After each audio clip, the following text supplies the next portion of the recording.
There we go. We're going to start. I'm just going to share my screen. This is the part that always makes me nervous. Away.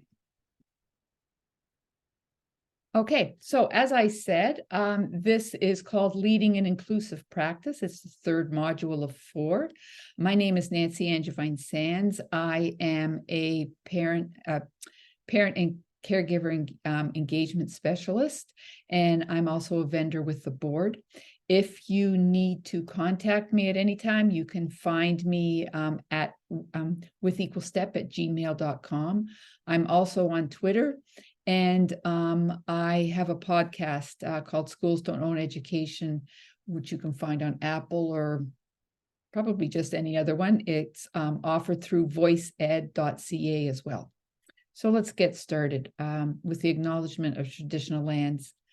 We acknowledge that we are hosted on the lands of the Mississaugas of the Anishinaabe and the Haudenosaunee Confederacy and the Wendat.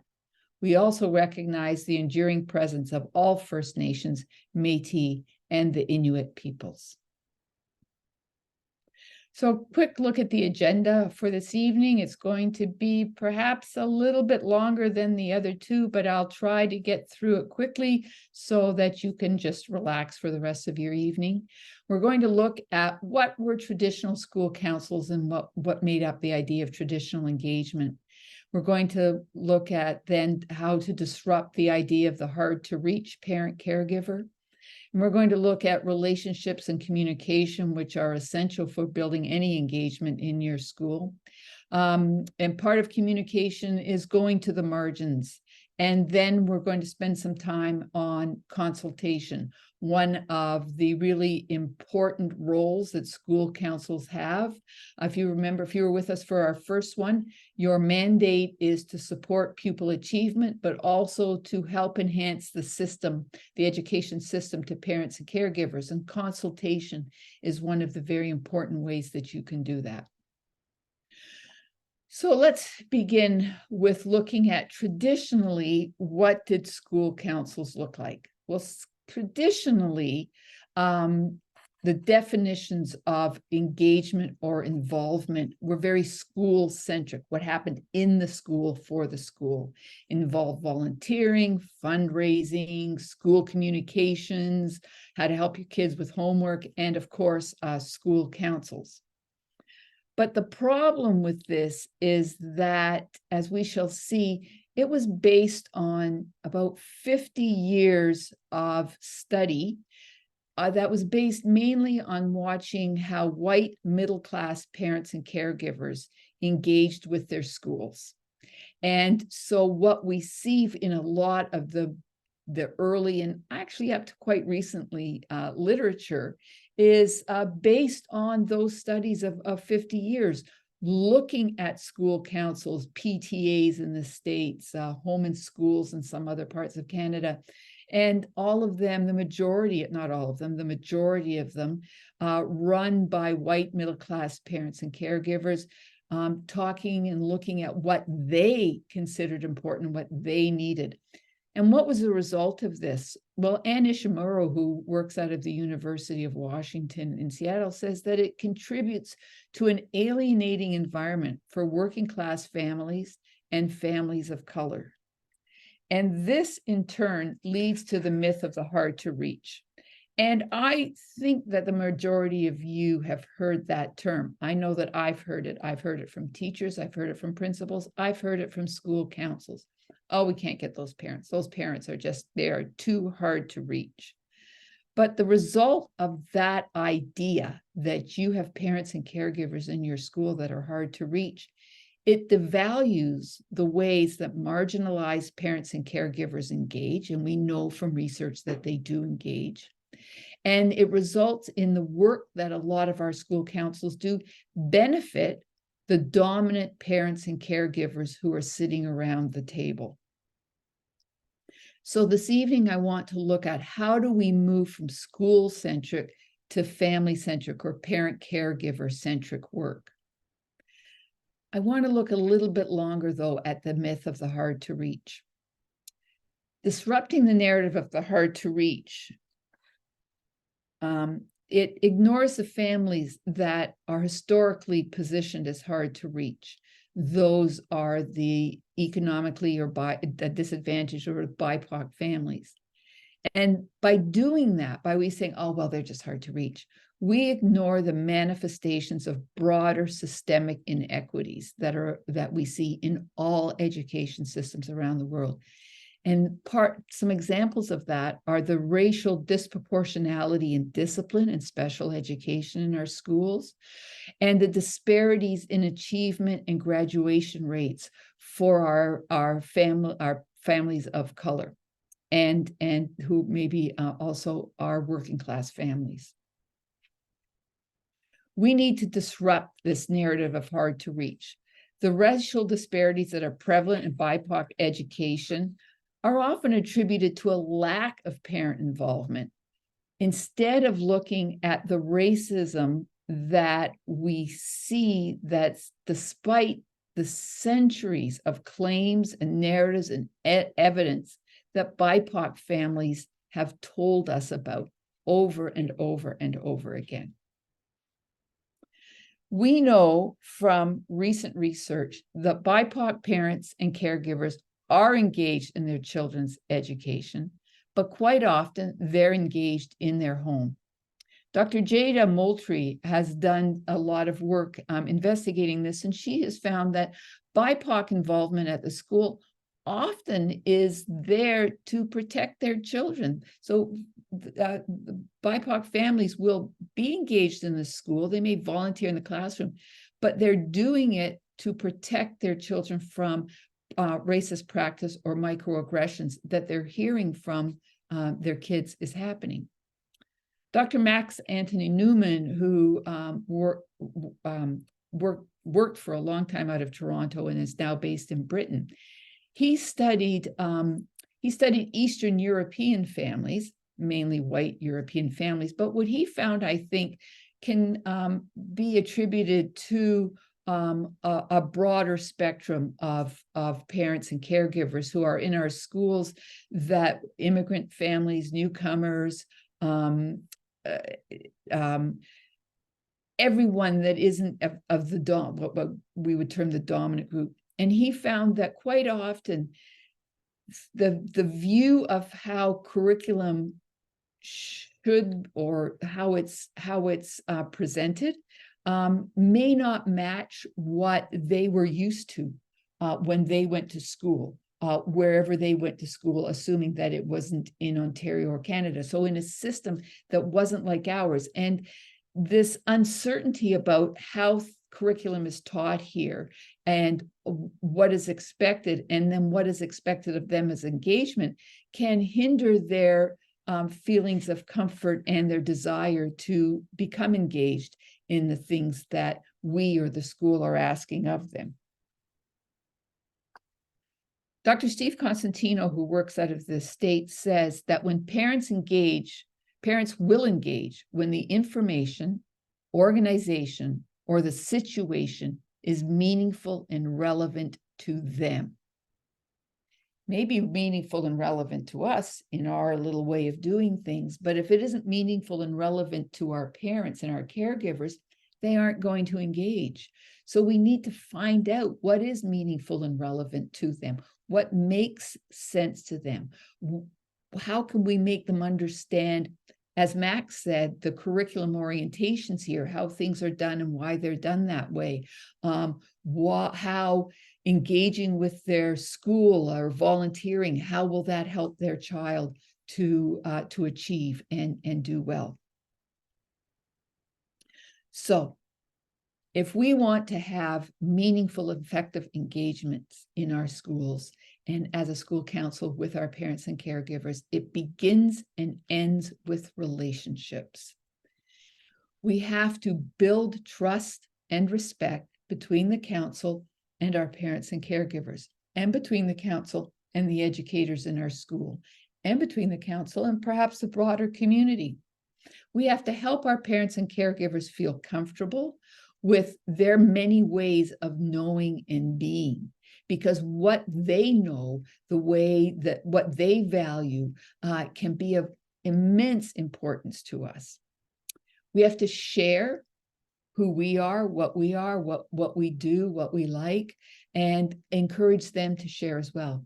And to always, always, always be authentic. I'm sure you know yourselves, you're talking to someone new. If you feel they're like, they're not quite being their real self, you're going to hold back and you're not going to engage with them. If the parents feel that you're not being authentic, the same thing will happen. So we can't build relationships unless we have good communication. And I like this quote. The single biggest problem with communication is the illusion that it has taken place. And I go back to the hard to reach. And oh, well, we tried to get them to come out, but they just wouldn't. Well, maybe we haven't explained why, or maybe we haven't listened to them and heard what they need. So why is communication important? Well, when school councils will communicate effectively, it increases that trust that I talked about for relationship building. We find that we have more realistic parent-caregiver expectations that they hold for the council, expectations that they hold for the school, expectations that they hold for their child.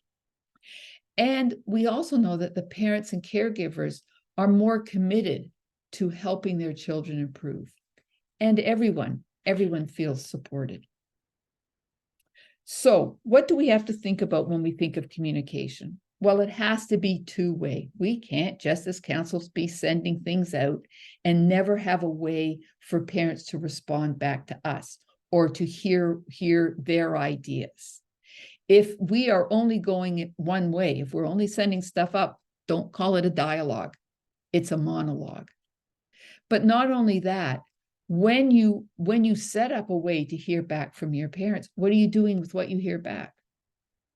Is it affecting the work that you're doing? Is it affecting the things that you've set up as your goals and objectives for the year? Because if you ask to hear back from parents and then it just disappears somewhere, they're not going to communicate anymore. Communication must always be respectful. And Dr. Constantino, who I mentioned earlier, he said that when he was a principal, he realized that a lot of times when parents came into his office and were really angry, that anger was fear. They were worried about their child. They were scared their child wasn't going to do well. They were scared there was something wrong with their child. They were scared their child was misbehaving. And if he could dig down below the anger and get to the fear, he could find a way to resolve an issue. And it's the same for councils. We're going to have people coming to council meetings or addressing you as chairs, and they're going to be angry about something. Just remember, it's probably fear. The communications that we send out have to be simple so that, and I don't mean childlike, but no edubabble. Don't talk in the edu way of saying things. I've often said that in education, we could probably write a whole essay that was just short forms of everything. You want to be able to speak clearly so that you know that the majority of your parents and caregivers are going to understand what you're trying to tell them. Invite. Don't just invite once and assume, oh, well, we invited them. Not going to invite them again. Invite them again, and then invite them again. And then go and say, we invited you. Was there something that was holding you back from coming? It can be broader invitations and it can be personal, face-to-face, one-on-one. It's hard to turn down someone who invites you personally to something. Make sure that the work you're doing as a council is mutually beneficial, and ask yourself what's influencing that work. Is the parents and the parents' needs to build their capabilities to support their children, is that influencing the work? Or is it the wish list from your school that's influencing your work? What's doing it? Make sure that your communication is cross-cultural. Translation services are available through the PCEO. Take advantage of those. And interpretation is available through the PCEO as well. So let's get a little bit deeper into what communication looks like. I get a lot of questions from council chairs about, how do I communicate with my principal, or my principal isn't, I don't know what's going on here. It starts with, as with your parents and caregivers, building an open, respectful relationship with your principal, because you can't have collaboration if you don't respect them and they don't respect you. And sometimes, as the chair, you're going to have to make that do that initial work. I've been the chair of school council in the distant past, with a number of principals. Some of them I had to work really, really, really hard to build that relationship with them. Sometimes it didn't seem like it was going to work, but I just kept plugging away. And I can think of one principal in particular that he and I were kind of like this, but one day we were sitting in the kindergarten room and we had a really, we had a discussion, and it was sort of personal. It was about his child and my kids, and it broke the ice. We still locked horns a few times, but we had built that relationship that was a little bit more respectful for each other.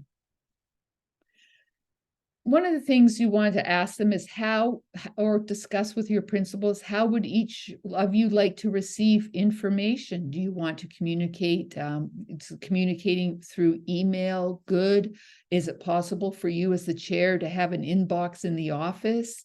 How will you communicate? And what's a reasonable time frame for response? Our principals, our teachers, very busy. We might send something off to them and we want to know, like yesterday, what the answer was. And that's not fair. That's not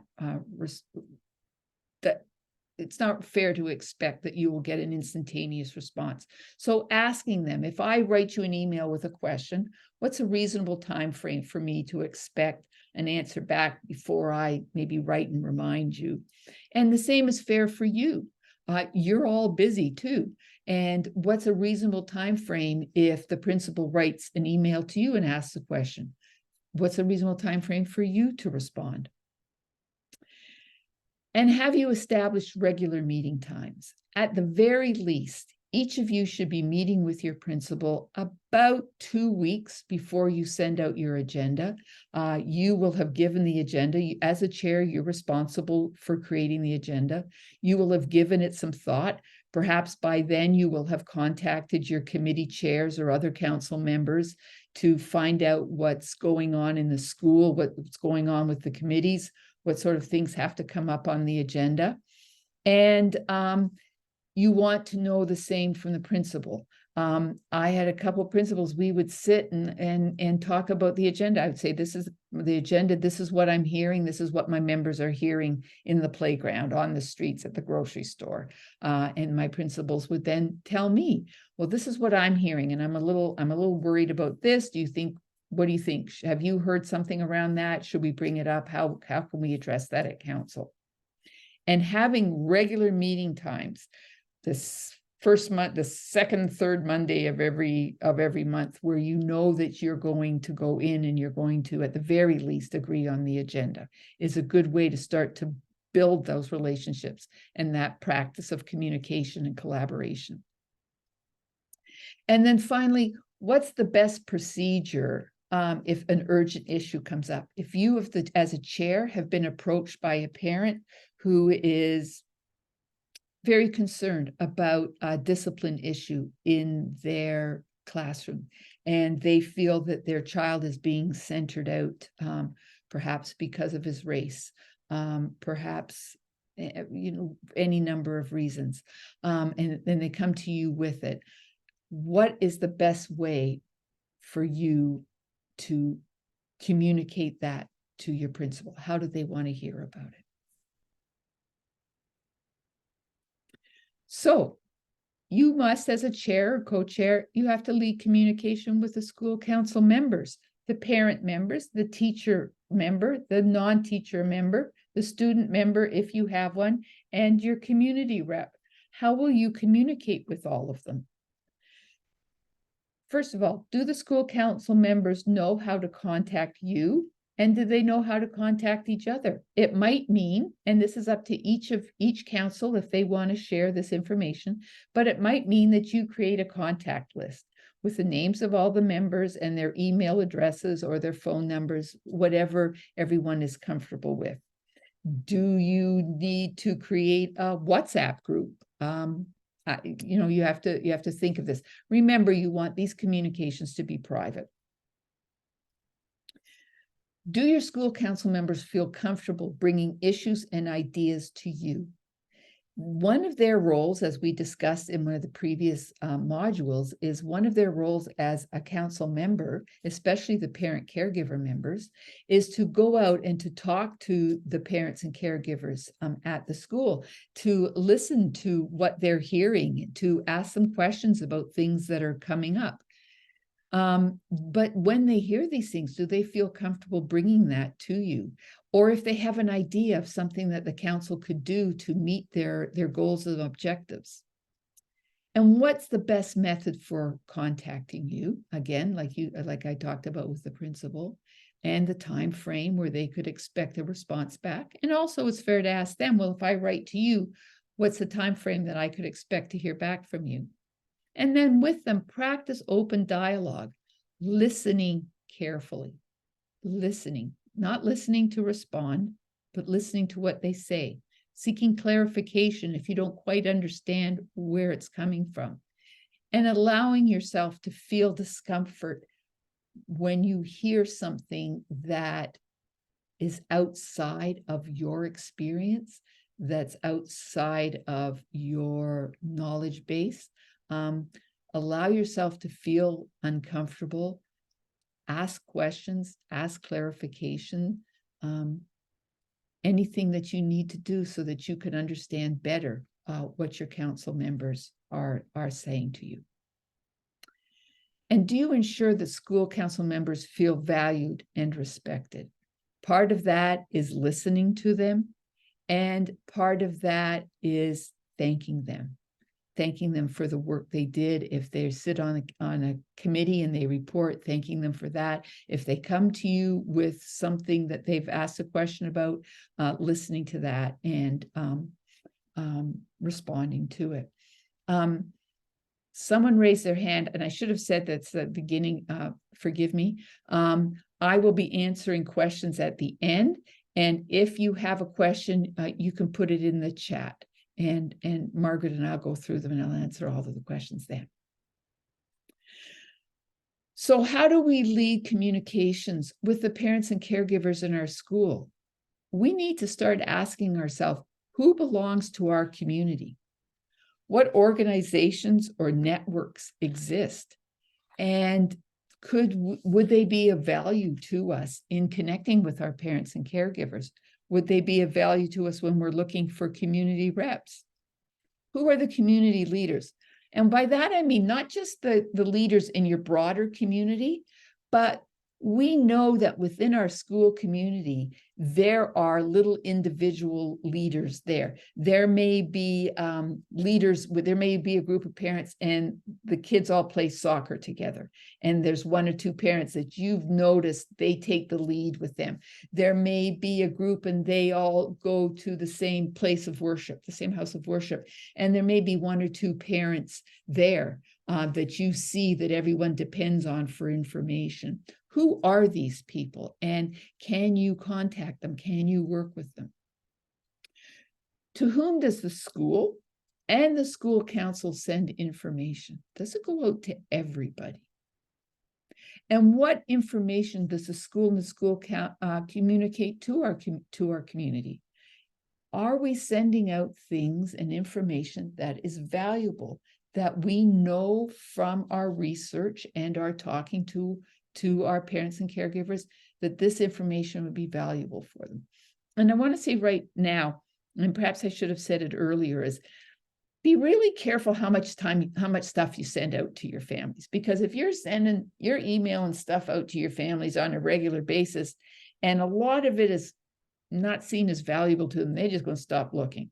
They're going to see the thing in their email and they're going to, I'll get to that later. All right. So make sure that when you send something out, caregivers start to learn, hey, this is valuable to me. Does the information satisfy all of the diverse needs of your community? And what do the members of your community need to know? I want to talk for a moment about going to the margins. Shane Saphir, who is an educator in the States, but also works in BC a lot, she talks about that we have to go to the margins. The margins are those parents that have been labeled hard to reach. The margins are those people, the parents and caregivers that you see dropping their child at school, but you never see at a council meeting, you never see at a movie night, you never see at a bake sale. They're just sort of out there. And forgive me if I've told this story before, but it really hit home with me. I read about a principal who was new to the school, and she was sending stuff out, and she was trying to engage with it. She was trying to get the parents to come in, and she was trying to build engagement.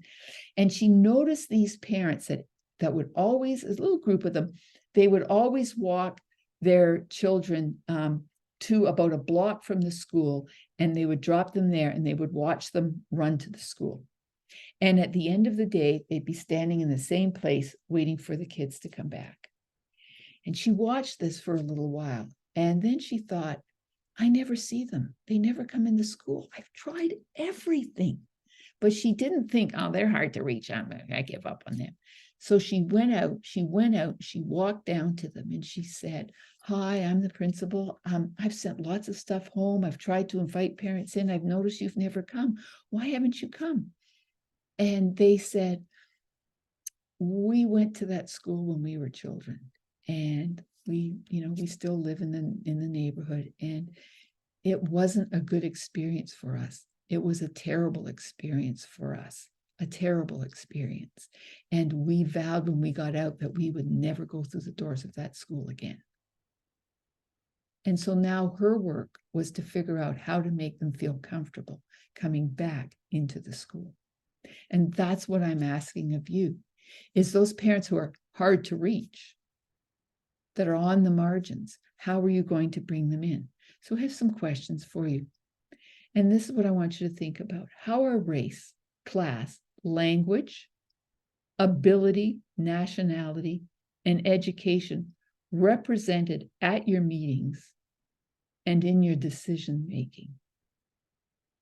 Do you have a broad spectrum of opinions and information coming in as you try to make decisions? The next one is, sorry, it's covering up. Who's there? Who's sitting at the table? And who's missing? Which voices are you hearing? And which voices have been silenced? And what needs to change? So if we go back to one of the very first slides that I talked about the early ideas of school council, it was mainly white middle-class families who were doing the work. Is that still true at your school? Or is it true at your school if you have a diverse community? Are they diverse if your neighborhood is diverse economically, is your council diverse economically as well? Do you have all of the broader cross sections of people in your community? Are they represented at your council table? And I don't just mean as members, although I would hope that you would work to that, but I mean in encouraging these parents and caregivers to come out to council meetings and give their opinion, participate in the debates, participate in the discussion, participate in the ideas sharing. Don't exclude or ostracize people for raising concerns. Take the time to listen and then to reflect on their concerns before responding. And finally, taking all of the information that you get, all of the things that you hear, all of the discussions that you have, choose events that come from and reflect the ideas, the traditions, the cultures, and the strengths of the parents and caregivers who are represented at your school. You can't represent everybody at every single event, but you can represent the broader community, and you can ensure that throughout the year, you have tried to represent the ideas and the traditions of the various cultures that are within your school, that are at the margins, that have never been brought inside before.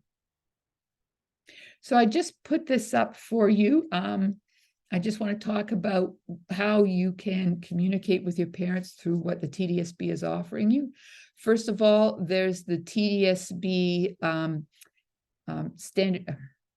Sorry, I'll come back to that. Email. You can use the email to receive emails from TDSB, as school council, parents and caregivers, and you need it for school messenger. We'll talk about that in a minute.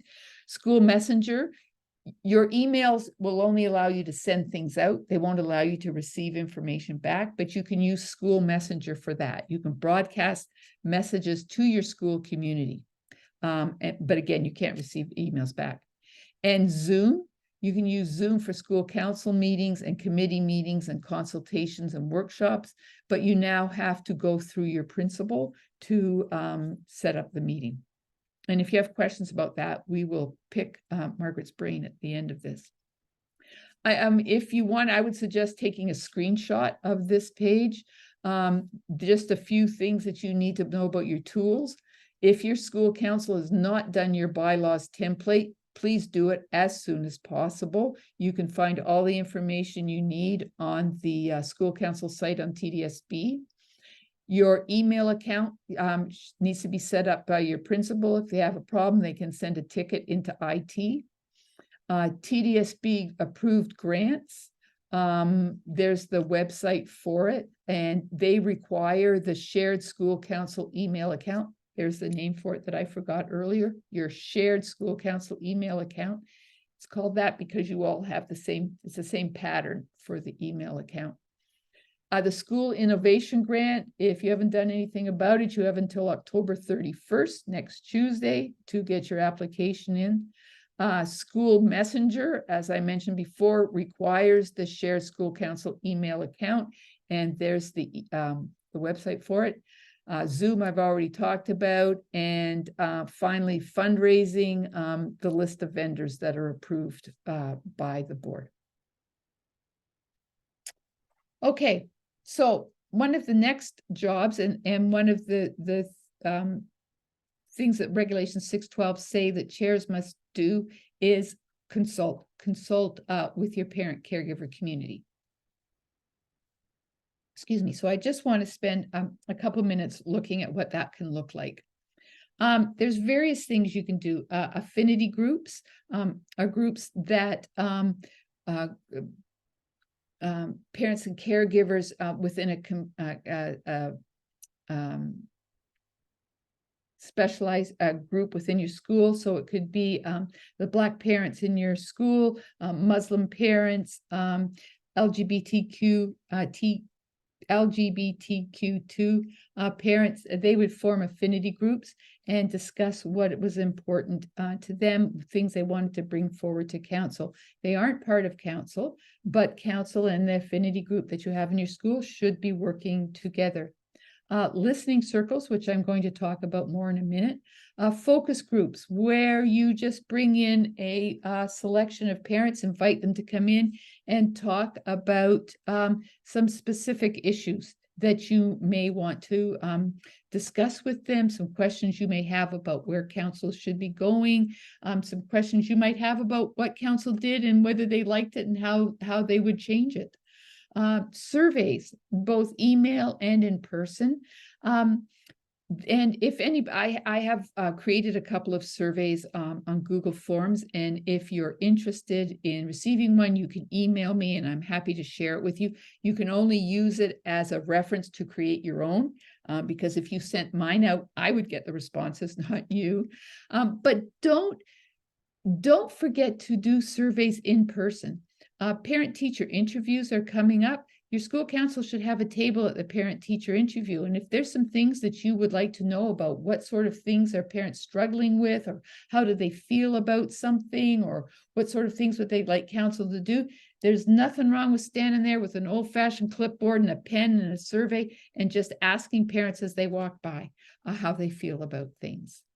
Having issue-based meetings instead of just meetings where people come in, they sit down and they listen to reports, and then they listen to reports, and then they listen to reports. Maybe you want to, as I said in one of the previous ones, have the reports in hard copy that go out with the agenda, and you're going to talk about a particular issue, and you're maybe going to break into discussion groups and then come back and talk about things and listen to them. And in consulting about school events, or also consulting at school events. And we're going to see what I mean by that in a minute. And always go to the margins when you are consulting. So both the province, both the Ministry of Education and the TDSB require that school councils or parents and caregivers be consulted in the construction of, or the writing of, the school improvement plan, or the SIP. That doesn't mean that you're at a school council meeting and the principal comes in and says, yep, here's the SIP. What do you think? You like it? Okay, good. Thank you very much. No. So what is a SIP? The SIP is a roadmap that sets out the changes a school needs to make to improve the level of student achievement. It identifies when and how the changes will be made. And as I said, consultation is mandated by the Ministry of Education. So we've come up with 3 ways that school councils could consult effectively and have meaningful input into the creation of the SIP. So let's look at those now. Okay, for all 3, you would distribute the SIP brochure to parents and caregivers. The SIP brochure, there was one available from the board, and I know the Parent and Community Engagement Office is working on a new one. I can't tell you when it would be ready, but I'm pretty sure the old one is still available. So parents have to know what the school improvement plan is and why it's important for them to become involved in it. And then however you do it, in whichever of these 3 ways you choose to do it, there should be an initial meeting of council where the principal explains the process and how it's working at the school. In days gone by, the SIP had to be completed by the end of October, but now it's become more of a living document and it's ongoing. It's being created and changed as we go through the year. So what are some ways that you as a council could ensure that your parents and caregivers are having a say? The first one is to hold an information night to discuss the SIP. Now, this could be an information night that stands on its own as a SIP information night, or it could be one of those issue-based council meetings that I mentioned just a few minutes ago, where the main part of the meeting is going to be the discussion of the SIP. So the principal would present the current work by the school committee. There is, in every school, it has to create a committee. Normally it's been just of teachers, where they will look at where they are, they need some help. And then they would, so he or she would present what the school committee had done so far, or what their initial thoughts were, because he or she is coming to you at the beginning of the process. Then you as a chair would solicit ideas from the parents and caregivers of the things that have been discussed. So you might want to break up into little groups and have a couple of questions, because you and the principal, of course, are going to have met and worked on this first of all, and you may come up with a couple of questions you want to ask them. And then you as a chair will gather, they can come back together, you can talk about it, you're taking notes, and then you as a chair will write up the report that will be given to the principal with the recommendations about what has come out of this information night about the SIP and the various categories that it's under. And if you'll notice, I'm avoiding saying what the categories are, and I'm going to try to remember them now. There's well-being, academics, equity, and Indigenous issues. That's the 4 of them. So they look at where is the school, where does the school need to improve in all 4 areas. So that's one way, an information night. Another way is the council forms a committee of interested parents, and they solicit the views of the community. Now, again, they have to make sure that that information brochure was sent out first, so everybody knows what the SIP is. And then they collect the data, and they can do that through surveys, through listening circles, which I'm going to talk about in a minute, or through different meetings. And another way, no, I'll come back to that in a minute. And then they report on the data that they've received to the school council, and a report is written up by the committee, approved by the school council. Nothing goes from a committee, remember, nothing goes from a committee out without the approval of the school council. So in this case, the committee would report to the school council what they had heard, what their findings were, and the school council would vote on it and then forward it to the principal. And I want to say, and I'm sorry I didn't include it here, a way of doing this, as well as surveys or listening circles, is when you've got something going on at your school, like a music night, like parent-teacher night, if you wrote up a couple of questions, so you get some big experience paper, and you write one question at the top. So let's say it's academics. Academics, numeracy, primary level. Academics, numeracy, junior level. Is your child having any difficulty with numeracy? And then someone stand there so that they can explain to the parent what that means, and there's pens available, and they can just write, not a great big long essay, but write maybe what their concern is or what issue they think needs to be addressed on it. You can also have the dots for dotmocracy. So if someone says, oh yeah, I agree with that, can they just put a dot on it, or they can put a check mark? And you could have a room set aside, or you can put it up in the hallway, have 1 or 2 parent members there who can supervise and explain to parents what's going on. But it's a great way to just collect parents' ideas while they're in the school anyway. Okay, so a committee that collects the information is the second way. The third way is that the council selects parent or parents and caregivers to sit on the school SIP committee. So they sit on the committee with the teachers. You have to ensure that they understand their role and that they understand the mandate of the school SIP committee. The volunteers should be available at the times that the school committee is meeting, and usually that's during the day. So the parent or parents, caregivers that you are choosing to be your representative on the school SIP committee have to be available when that committee meets. And they will report the progress to council. They will also take what they've heard from council back to the school committee.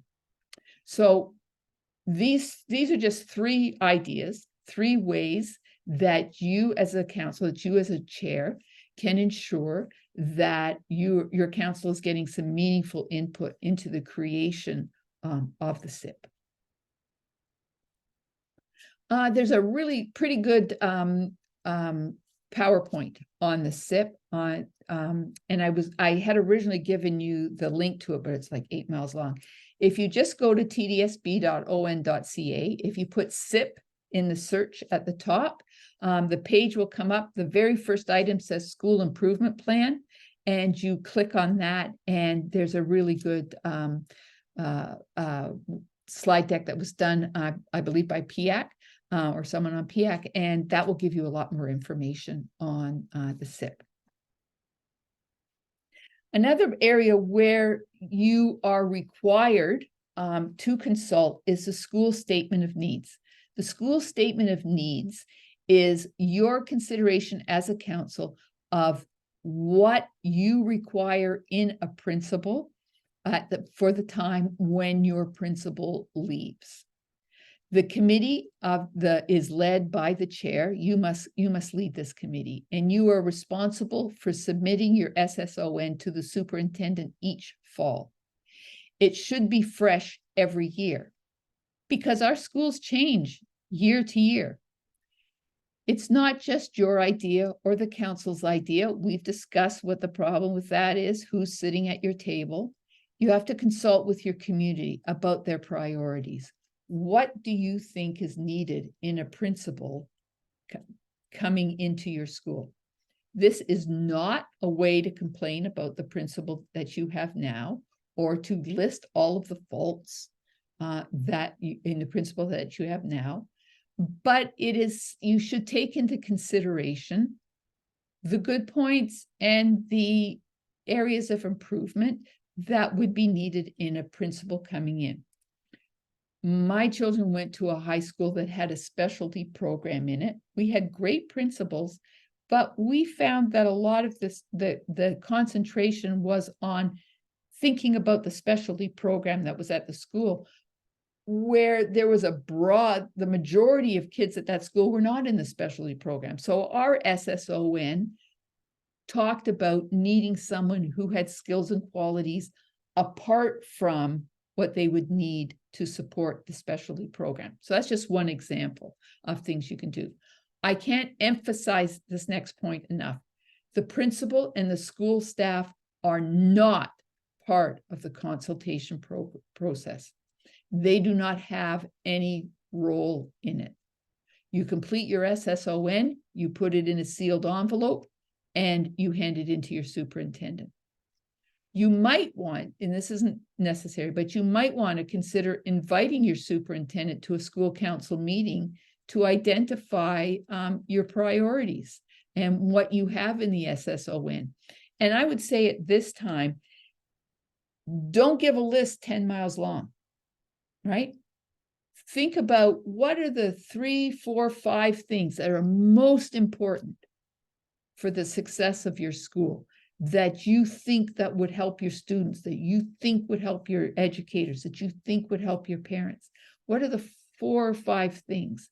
Because then when you have a discussion with the superintendent, this is what we really need. And if you don't find a candidate that has these few things, why not? Why not? We didn't ask for a mile-long list. We asked for a couple things.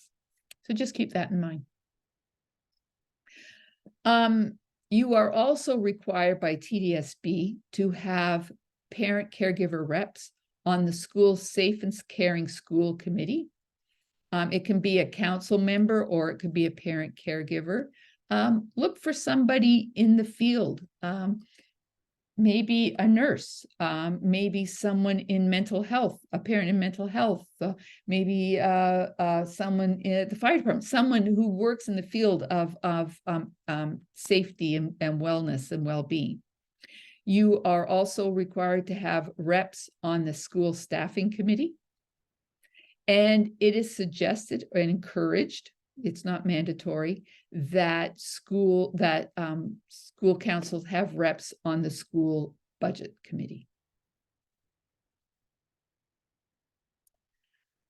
I will end with this from Dr. Karen Mapp, who is a renowned scholar in parent engagement out of Harvard University. And she says that parents, regardless of their race or ethnic identity, their educational background, their gender, their disability, or socioeconomic status, are able to engage in partnerships with the school. There are no hard-to-reach parents. There are hard-to-reach councils, and there are hard-to-reach schools. And how are you going to work with your council to make sure that you are no longer hard to reach? And finally, inclusion is not a program or a set of procedures. It's a mindset. And it's a mindset that we need to develop and ensure influences everything that we as councils do. The last module in this series will be on November the 6th. I'm going to look again. We're going to begin by looking where we started, the first one, the mandate of school councils, to look what effective engagement is and why it's effective. We'll have a little wee review on relationships and communication. I'm not going over the same thing, a couple new things. And then we're going to look at strategies for building effective engagement as a council, how to build community, how to build capabilities.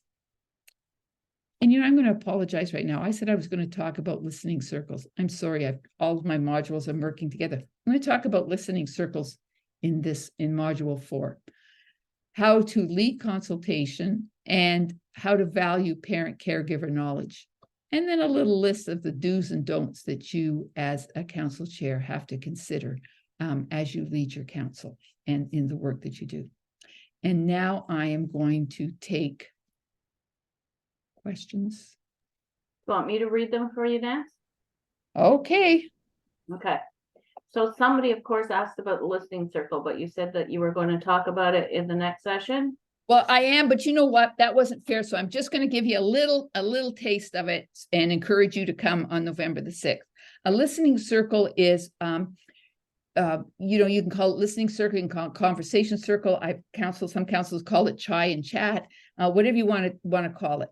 And each one would have a theme or a question that you would ask. So you might want to do a series of listening circles around the SIP, and your first one is on equity, and you might have 1 or 2 questions, and you would want to have your listening circles. You might want to have it at the same time, or you might want to offer one during the day and one in the evening and alternate them like this. But you as the chair or your co-chair would moderate it. And that isn't an easy job. You have to have make clear what the code of conduct is for listening and sitting in your discomfort if you need to from what you're hearing. And you would invite parents to come in and discuss this one topic, and maybe a one question. Maybe the first listening circle of the year is, what are your hopes and dreams for your child this year at school? Maybe it's that. And you can do it hybrid, you can do it in person, you can do it online. If you did it online, you could do it in the breakout rooms, but it's really about sitting, that you as a chair and any of your other members that are there, is about an opportunity to sit and listen. If you wanted to invite your principal or a teacher, if it was appropriate for the topic of the day, that's fine, but it's not time for anybody to be talking. The only people who are talking are the parents and caregivers who are sitting in the listening circle. And I'll talk more about it the next one. Next. Do we need to explicitly ask the principal to include school council in the staffing process? I just heard that the principal is working on getting a vice principal. So I'm sorry, what was the beginning of the question? Do we need to explicitly ask the principal to include school council in the staffing process? I think you may. And it's, I was, as I said at the last one, I was at a module put by the Parent Community Engagement Office, and I learned that there's supposed to be parent reps on the staffing committee. How can we work this out? What can we do about it? And as far as a vice principal, that's not included in the SSON, I don't believe. Margaret, is the vice principal included in the SSON? I am not sure. I don't believe so. I don't believe so. But yeah, you could ask for that. Sometimes it's, as I said before, it's about letting them know what's in it for them. When I was a school council chair 100 years ago in my kids' elementary school, the principal formed a school council staffing committee. We didn't sit on hers, we sat on a separate one. And that's might be how you have to start, so that they feel comfortable. Okay, you form one, and I'll give you the information, you guys come up with it. We were a small school, we always had split grades. She formed a staffing committee. She said, here's the number of kids I have, here's my budget for how many teachers I have, you figure it out. See what you come out with. And we came up with split grades, because everybody hates split grades. We came up with split grades. And guess who did the PR for her on split grades? We did. Because we were, as parents, we were out in the schoolyard talking, said, oh, we sat on a committee and we did this and this and this. It's got to be split grades. Everyone said, why you got split grades? We said why there had to be split grades. We explained it. So it worked for her to have us. So it's how you present it to your principal.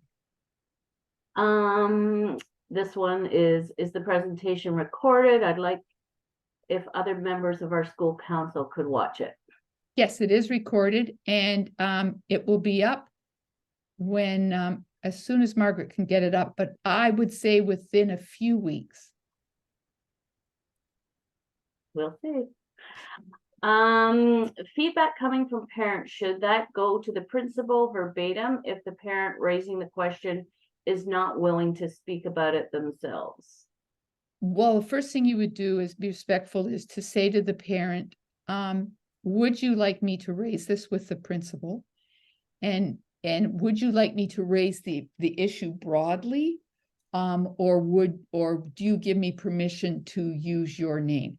They may just want you to speak about the issue broadly.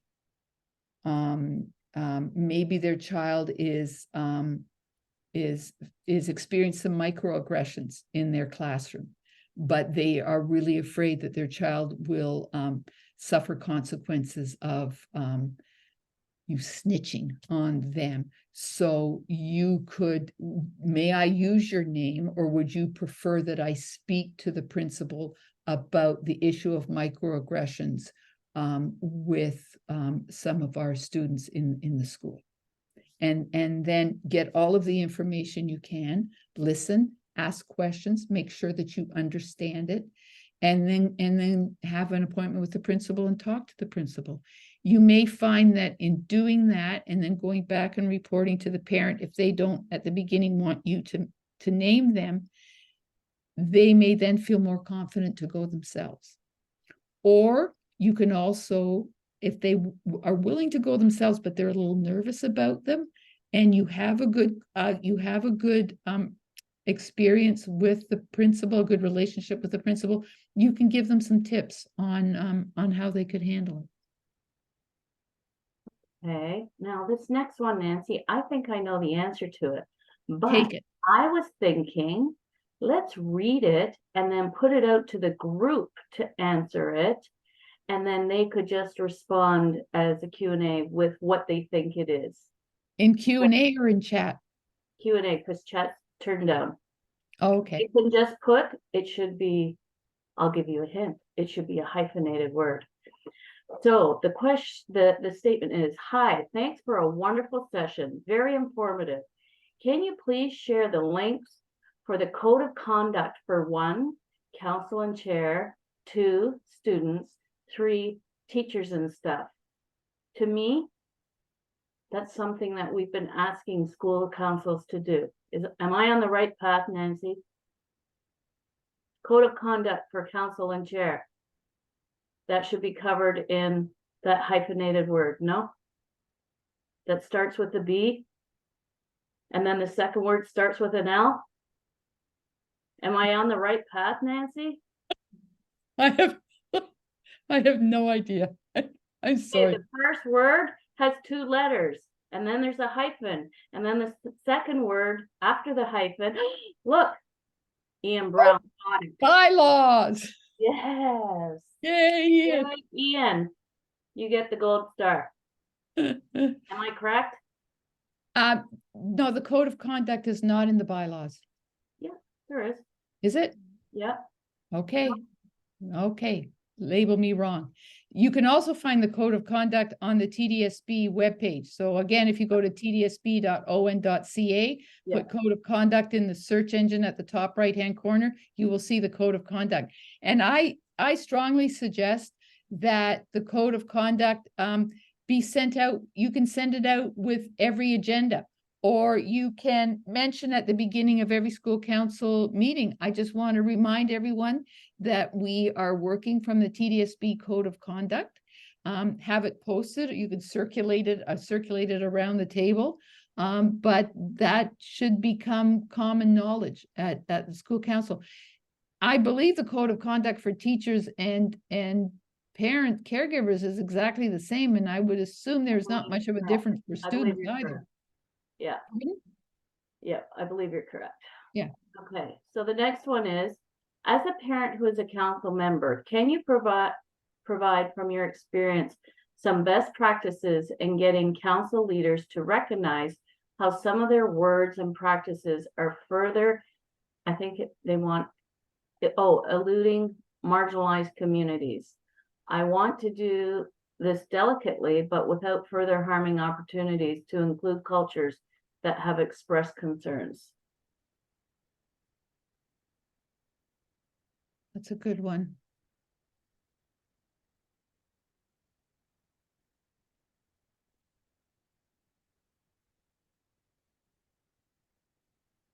I think that sometimes we have to be more upfront than we necessarily feel comfortable with.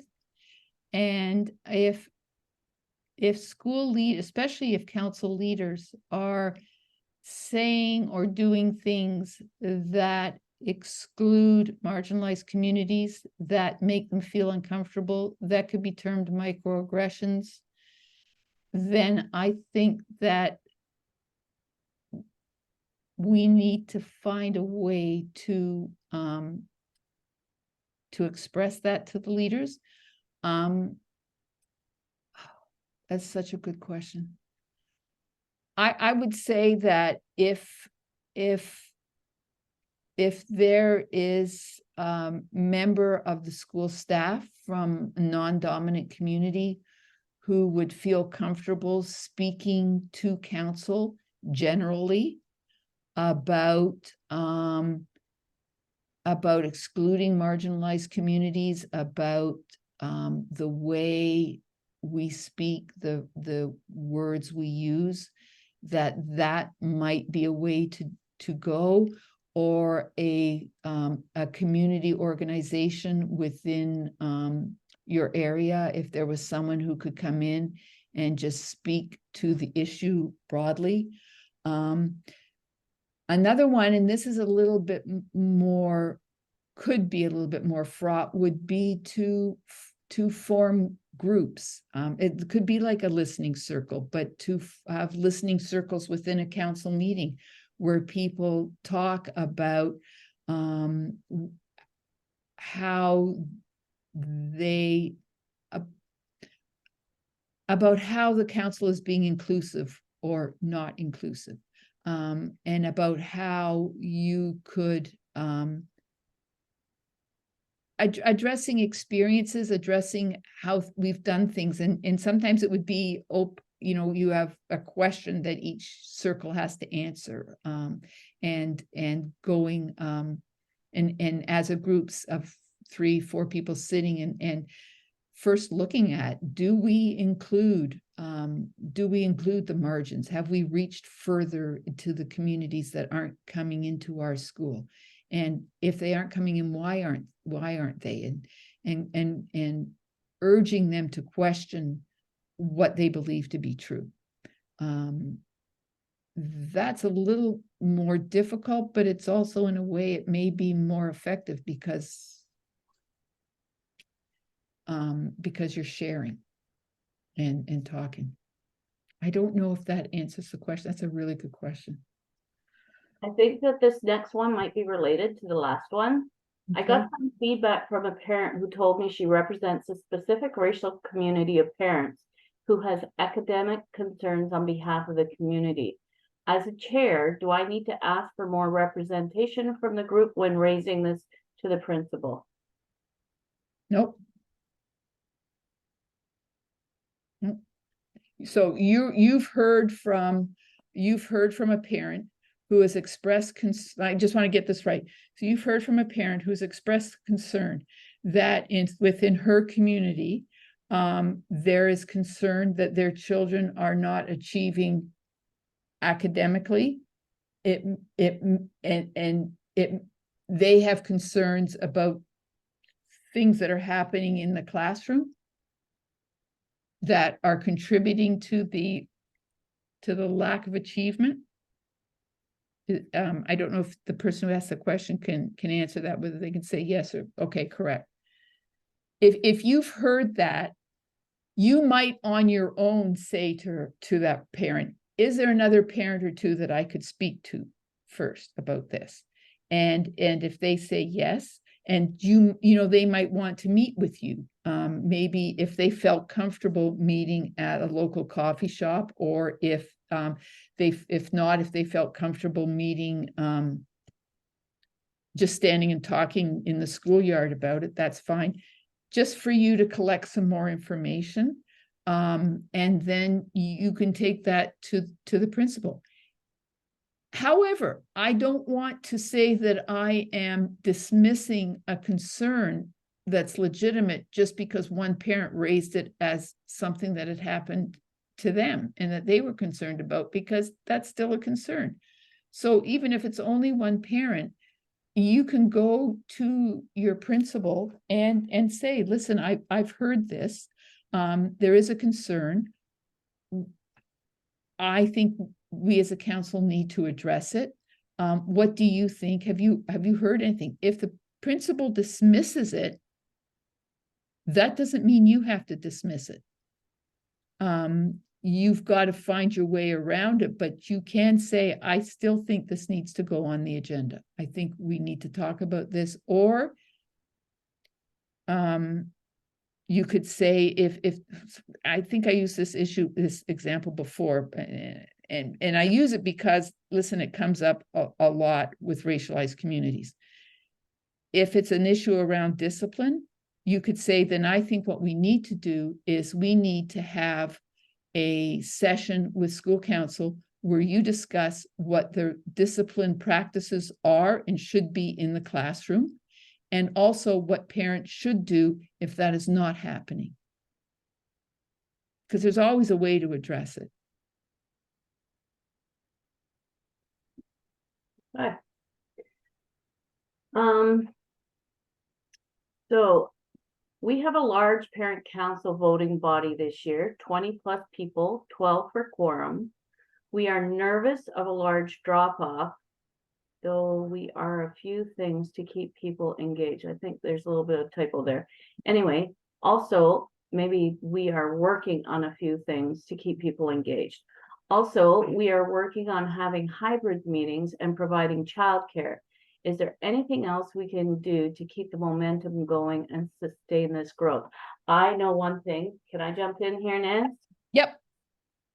You can offer interpretation at your school council meetings. So what you can do is reach out to your school administration and find out perhaps what the top 3, top 5 languages are in your school other than English. And perhaps you offer the school council meeting in those languages. One of the things to remember too is that perhaps it's English that needs to be interpreted, not the other language. Perhaps the school council meeting happens in, let's say, Mandarin or Farsi or something like that. And it's actually English that's being interpreted because you might have a very high number of Farsi or Mandarin families in your community, and perhaps that might help to draw people into your meetings. Go, Nance.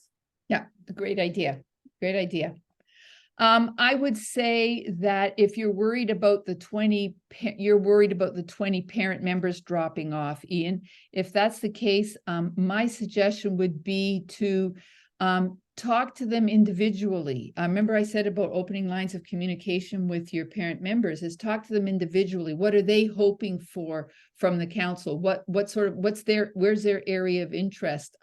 Is there anything, what would they like to do? And is there anything that they would like to lead? They can also get involved. They could chair a committee, but they don't always have to chair a committee. But it's about, if they feel that they're doing more than just coming to a meeting, doing that for 2 hours and then leaving again, is there a reason for them to be there? Say, and just letting them know, listen, you're the eyes and ears of your community. You have to talk to your friends and the people around you and the people who aren't your friends that live on your street anyway, and bring that information back into us and help us decide what we want to do, so that they feel that they have a purpose. And thanking them all the time for what they're doing. asking all the time for ideas, asking for help. You know, as a chair, you have a lot of responsibilities. Even if you have a co-chair or vice chair, you've got a lot of responsibilities. And there are some of those things that you could put on to someone else. You could make a couple of them. Look, can you be the greeters of for people come in, like welcome them in, let them know where they should go, what they should do, and encourage them to speak and things like that. Sorry, Ian's question is gone. I think, did he ask about child minding? He said, other than child care, what can they do? And that's when I jumped in with interpreting. Yeah. Childcare and food. Or perhaps offering it at different times of the day. Yeah. Perhaps not always in the evenings. Maybe Yep. you're doing a session early morning before school Yep. starts. Or maybe it's in the afternoon after, lunch is done, kids are back at school, so that they're there to pick their kids up when school ends. Yeah, that's a great idea. And hybrid, I heard from so many councils that the number of attendees at their meetings went way up over COVID when they were doing online meetings, because a parent could be in the house with the kids. They didn't have to worry about babysitters or feeding them or childcare or anything like that. So even continuing to offer hybrid meetings, even if every other one is hybrid. And also, if someone doesn't show up to 2 meetings in a row, as the chair, I would contact them and say, is everything okay? You haven't been at the last one. We really missed you. I hope the next one is on such and such a day. I hope you'll be there. Okay. Would there be a reason a principal would not want to use Zoom as a way to include parents, caregivers who are not wanting to join school council meetings in person? There might be, and that's a question you would ask the principal. I sense a certain reluctance to use Zoom for council meetings, and I'm just wondering, is there a reason for that? And is there something that we could do? Because I want to reach as many of our parents as we can, and I think that by going hybrid, we could get there. So asking them, you have to treat your principal the same way you treat your members and your parents. Like, they're people too. Like, is there a reason why? Is there something that you're hesitating with, and how can we work it out? Because I think it would be really good. Maybe if we just did Zoom every other meeting. Ask them. Any recommendations on how to get teachers more involved / engaged with the school community? Is this something that school council should be addressing or can assist with, or is this the principal's purview? Well, you know what? The first thing I would do is I would talk to the principal about it. That's part of your relationship. That's part of your collaboration. Say, I've noticed that the teachers aren't involved. I mean, I know they work such long hours and they get here early in the morning, and they, a lot of them stay till late, but is there anything that we could do to encourage them? Maybe at my kids' high school, we had a teacher appreciation breakfast, and we sent out a list of things that we would like. We wanted orange juice, we wanted buns, we wanted cheese. We kept it really simple, and we just asked for the donations to come in, just to let them know that they were valued. The other thing is, you should have a teacher rep and a non-teacher rep on your council. Two teachers and 2 non-teachers, they could share that job if they didn't want to come to every single meeting. And so if you have those reps, asking them, what can we do to get the parents more involved? And I think I'm talking about this in the next module. I'm pretty sure I'm talking about this in the next module. Rick, my next module is sometimes leading community walks are a great way to get teachers involved, and it happens during the day, and you work with a teacher of a particular grade or 2 to do a community walk. The community walk would be led by a parent, or it could be led by a student. It could be linked in with any number of curriculum expectations, but the teachers come too. Or it could be a community walk on a PD day that's led by a parent or a teacher for the staff. and you go on a walk through the community and you point out, I did this, Michelle and I did this a couple of times with teachers in different communities. And I was particularly one, I was so surprised at how they didn't, it was the first time they'd seen the community, because they're sort of one way into the community. And so they drive in and then they drive out. And they learned things that were available in the community. And afterwards we sat and did a meeting, and they said, oh, you know, there's a basketball court. We could take the kids down and do basketball practice, and we could do this and we could do that. So sometimes it's just something as simple as on a PD day doing a community walk and showing them their community. And this, and it's really kind of cool if you have the kids do it or part of it, you know, oh, this is where we hang out, or this is where we like to play, or, oh, you know, oh, that's old Mr. Jones lives there and he does that. And it's just an interesting way to introduce the teachers to the community and make them feel that they're a part of it. What do you do if you cannot get 5 parents to agree to sit on council? First you cry. No. I said earlier on, you cannot underestimate the value of, and maybe you've done this, but the value of going up to somebody personally and saying, listen, I know you've done a lot for the school, you've done a lot of work. I know you're really interested in your kids' education. We could really use your knowledge on council. And we meet X times a year.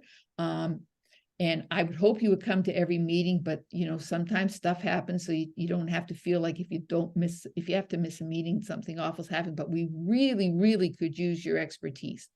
I would ask teachers, who are the parent and caregivers in your classroom that you have noticed are maybe a little bit more engaged or a little bit more interested in their kids, or who are the kids that talk a lot about their parents, or who are yeah, you know, and going to the parent leaders in the school, not necessarily ones that are already council members, but the parent leaders that I talked about before, the leaders in faith groups or the leaders in sports groups and stuff, and ask them if you have a CSW in your school or a settlement worker in your school, asking them to identify people. And you don't have to do all the asking. You can get other people to ask.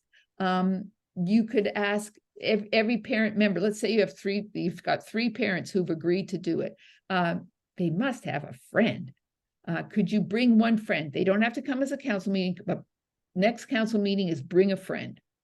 And encourage them to talk, and make sure that the council meeting gives them something of value. And then slowly encourage them. If you have committees, parents who sit on committees, approach them, ask the committee chair, listen, we really need parent members. Would you consider doing it? Okay, quorum. In meetings, how many people are in council, or just for parents in attendance? Example, 20 registered, 10 came with 4 staff reps. Okay, so you have, let me get this. Okay, so you have 20 elected or acclaimed parent members, and you have 4 staff reps. I'm not sure how you have 4 staff reps, because you should only have 2. If they're sharing a job, that's okay, but it's only 1 vote each.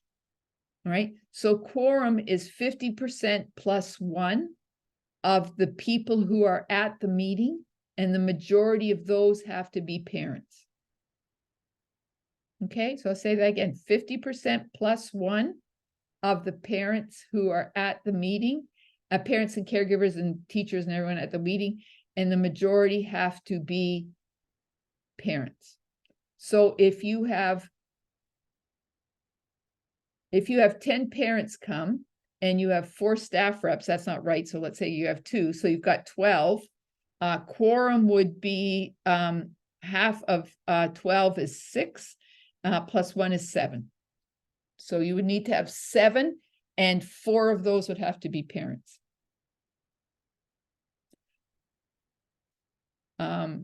Sorry, I got kicked out there for a moment. Yep. Okay, so the next one is, you mentioned offering translation. Can you pick any parent volunteering to translate to do the job? I think No, they actually mean interpretation here. One of the things for us to remember is that interpretation is spoken, translation is written. I can speak to this, Nance, because this comes in under my job portfolio. So anytime that you want to request an interpreter, so that's spoken, for any of your meetings, reach out to your office administrator, your vice principal, or your principal, and they have access to an accredited interpreter list. We only use accredited interpreters, so don't, although you might have somebody else on the council or a close, parent or caregiver that that speaks the language, let's make sure that we're using trained interpreters for all of our meetings, because although they speak the language, there's a skill to being a good interpreter. So please reach out to your school administration, and they can source the interpreter for you. And they can come in person, they can be virtual, it doesn't matter. They know how to secure these people for you, and you'll be able to get a trained, skilled, accredited interpreter for your meeting.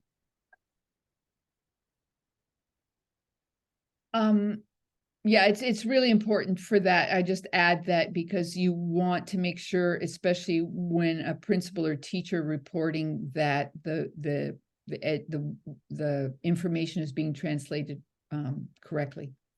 Correct. We're at Ian's. When a large amount of voting members, is there a quick and easy way to vote? Well, if you want to do a vote, it's hands up. And then you just count them. It doesn't have to be secret ballot. Okay, so I think the next one inadvertently got split into two. Yep. Our bylaws say that quorum, an official meeting of school council, cannot be held unless a majority, 51% of the current members of the school council are present in person or virtually at the meeting. And a majority, 51% of the members who are present are parents, caregivers, students who attend the school. That sounds like the full membership and not those who are present. No, you're saying that you need half plus one of the membership. So, no, it's saying that cannot be held unless a majority of the current members are present. The majority, 50% plus one, 51% of the current members are present. So if your current membership is 10 parent caregiver members, you've got to have, if your sorry, what did I say? If your current parent membership is 20, 50% plus one would be 11. So you have to have 11 members. Sorry, I keep talking in circles. It's getting late. It doesn't have to be everybody, but you have to have at least 51% of your total membership, and at least half plus one of your total membership. And of the people who are there, the majority have to be the parent members. So for my non-math brain, so you said 20, right? Yeah. So Yeah. that would mean 11 people would have to be there. And of those 11, 6 must be parent caregivers. Yeah. Yay, me. Very good. There was something I want to say. I'll say at this point, if you don't have quorum, because you don't know till the room fills up, do you? If you don't have quorum, you can hold a council meeting, but you can't vote or make decisions. So you can have discussions, you can have reports, but any decisions or any votes have to be put forward to the next meeting. Okay, Karen says you have 15 parent members. So you have 15 parent members. I'm going to write this down because it's getting late. You have 15 parent members. You have one teacher rep. You have one non-teacher rep. Let's pretend you have a student rep and you have a community rep. That's 19 in total. So you're going to kill me. I got 20. I got 20. Do you have 20? How do you have 20? 15 plus 4. Oh, I got plus 5. Okay. Okay. Sorry. 15 plus 4 is, well, 20 would be easier. So, but let's work because this is hard. So you have 19 members altogether. So half of that would be 8, 9 plus 1. So you have to have 10 members show up and 6 of them have to be parents. You didn't know you were going to have a math class when you came to this module, did you? All Any right. other questions? No, think okay, that's it. in the chat, if you go to the chat, if you click on the chat button at the bottom, oh, you'll see my email is there twice. Thank you, Margaret. You'll see the link to the Parent and Community Engagement Office YouTube channel. You'll see the way that the school council shared email looks like. The advantage of the shared email is that every single school council in TDSB who has a shared email has the same pattern. So you could be sc.lord.dufferin@TDSB. You could be sc.fairmount@TDSB. You could be sc.wexford at TDSB. So now you know that you can communicate with other school councils across the board if you put an email. Now, if they don't have the email, it's going to bounce back, but it's a good way for you to communicate with them. And the code of conduct, there's a link to the code of conduct. Again, my email address is there. If you have any questions, please don't hesitate to contact me. If you'd like a copy of my my sample surveys, please write to me and I'll send them out to you. I would hope to get them back to you within a day or two. That's my time frame. And as I do every night, I want to thank you very much for attending tonight. And I want to thank you very much for all of the work you do as leaders in your school, and the work that you will do going forward to go to the margins of your community and make sure that your parent caregivers are listened to, are heard, and are represented at your table. I wish you a very good rest of the week and a wonderful weekend. And I hope to see you back on November the 6th. Thanks so much for joining us this evening.